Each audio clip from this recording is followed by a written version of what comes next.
Готови ли сте да направим рекорд на 4 юни? Крайно време е да станем част от нещо, от което ще ни побият тръпки. Аз ще участвам именно заради тази емоция. Звучи страхотно, нали? Нека го направим заедно. Аз участвам, защото този рекорд ще е наш, български. Точно така, при това е рекорд на Гинес, за който ще можем да разказваме и да се гордеем, че сме били там за това. Колкото повече, толкова по-добре. Нека всички Форд фенове се съберем на едно място. Събираме 1000 автомобила и влизаме в историята. Директно. Елате и подкрепете любимата си марка Форд. Като мен. Отбор България, който е готов да покажем на светът какво можем, нека да дойде. Имаме ясна цел и ще я постигнем. Аз участвам, за да съм част от този отбор.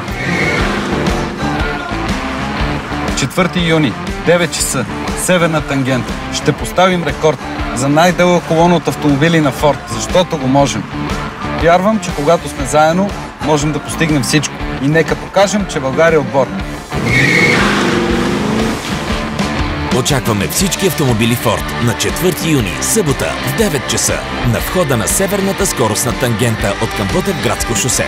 Храната, напитките и забавленията са от нас и нашите партньори. Да го направим!